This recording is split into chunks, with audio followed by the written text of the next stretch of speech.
Okay. Hello friends. இந்த வீடியோல நம்ம 5th question from distributive property of multiplication ஒரு அடிஷன் தான் பார்க்க போறோம். ஸோ போன வீடியோல நம்ம 4th கொஸ்டின் முடிச்சிட்டோம், 3rd கொஸ்டின் முடிச்சிட்டோம். ஸோ அந்த வீடியோ பார்க்கலாம், அந்த வீடியோ பார்த்துட்டு இன்னைக்கு வீடியோக்கு வாங்க. ஸோ இன்னைக்கு வீடியோ நம்ம ஸ்டார்ட் பண்ணிடலாம். ஸோ இன்னைக்கு 5th கொஸ்டின்லாம் ஸ்டார்ட் பண்ண போறோம். ஸோ அதுக்கு முன்னாடி நான் ஸ்பேஸ் நல்லா கிளியர் பண்ணிக்கிறேன். ஓகே. இன்னுமே நல்லா கிளியர் பண்ணிக்கிறேன். ஓகே, கரெக்டா இருக்கும்.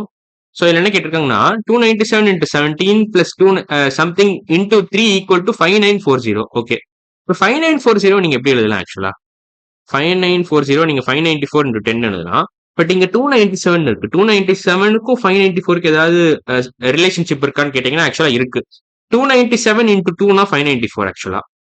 297 into 2 is nothing but 594 into 10 அவ்வளவுதான். ஸோ இதை நான் ஃபுல் எக்ஸ்பிளைன் பண்ணியிருக்கேன். ஸோ இப்போ 297 into 20 எழுதலாம். 2 into 10 is nothing but 20. So this overall thing itself can be written as 297 into 20, which is the same as 594 into 10. ஓகேவா? So இப்போ இதுக்கு பதிலாக நீங்க இந்த இடத்துல 297 into 20 எழுதலாம். 294 into 297 into 20. ஓகேவா? இப்ப இந்த இடத்துல நீங்க என்ன போட்டா உங்களுக்கு கரெக்டா இதோட மேட்ச் ஆகும்? 297 into 17 கிடைச்சிருச்சு.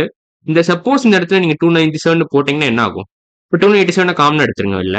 ஸோ இப்போ நான் அது மறுபடியும் காமிக்கிறேன். ஸோ ஆக்சுவலா நம்ம என்ன பண்றோம்னா 297 into 17 plus 297 into 3. நான் என்ன எப்படி எழுத போறேன்னா 297 காமனா வெளில எடுத்தீங்கன்னா உங்களுக்கு 17 plus 3 கிடைக்கும். which is the same as 297 into 17 plus 297 into 3, which can be written as 297 into 17 plus 3. So answer வந்து இங்க 297 தான் வரும். ஸோ ஓவரால் ஆன்சரே 297 தான், அவ்வளவுதான். ஸோ அது அழிச்சுதான் நினைக்கிறேன் தெரியாம. ஸோ ஆக்சுவல் ஆன்சரே 297 தான். பட் உங்களுக்கு லாஜிக் புரிஞ்சுக்கும்னு நினைக்கிறேன். ஃபர்ஸ்ட் நான் 594 into 10 297 into 20 நான் எழுதிக்கிறேன். அதை பேஸ் பண்ணி நான் இதை கண்டுபிடிச்சிட்டேன். ஸோ இந்த ட்ரிக் தான் இருக்கு. 594க்கும் 297க்கு ஏதாவது ரிலேஷன்ஷிப் இருக்குமான்னு நான் யோசிச்ச உடனே கண்டுபிடிச்சிட்டேன். ஸோ அதான் பேசிக் ஐடியா. ஸோ நீங்களும் அது மாதிரி யோசிச்சீங்கன்னா கண்டுபிடிச்சிடலாம். ஸோ அது மாதிரி நீங்க பேட்டர்ன் மேட்ச் பண்ணணும். நீங்க கரெக்டா பேட்டர்ன் மேட்ச் பண்ணீங்கன்னா கண்டுபிடிச்சிடலாம். ஸோ மேபி இன்னும் ஒரு கொஸ்டின் போடலாம்னு நினைக்கிறேன். ஸோ இதுல என்ன கொடுத்துருக்காங்க 54,279 into 92 plus 54,279 into 8 equal to 54,279 into something. Okay, இதான் கேட்கறாங்க அவங்க. ஸோ இந்த கொஸ்டின் மார்க் நம்ம ஃபில் பண்ணா போதும். ஸோ இப்போ நீங்க 54,279 காமனா வெளில எடுக்கலாமா இந்த ஈக்குவேஷன்ல இருந்து? இந்த ஈக்குவேஷன்ல இருந்து டெஃபினட்டா எடுக்கலாம் இல்ல.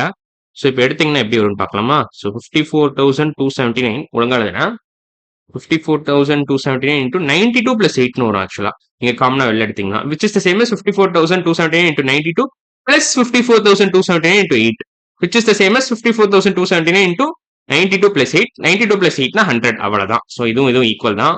ஸோ 100 இது இந்த பிராக்கெட் குள்ள இருக்கிறதும் இந்த ஆன்சரும் ஒண்ணுதான். ஸோ ஓவரால் ஆன்சரே 100. ஸோ இந்த வீடியோ பிடிச்சிச்சுன்னா லைக் பண்ணுங்க, ஷேர் பண்ணுங்க, கமெண்ட் பண்ணுங்க, சப்ஸ்கிரைப் பண்ணுங்க. கூகுள்ல போய் ஹிப்பா மேக்ஸ்ன்னு போட்டீங்கன்னா இந்த மாதிரி நிறைய வீடியோஸ் கிடைக்கும். ஸோ இன்னைக்கு வீடியோ அவ்வளவுதான். அடுத்த வீடியோல பார்க்கலாம். பாய்.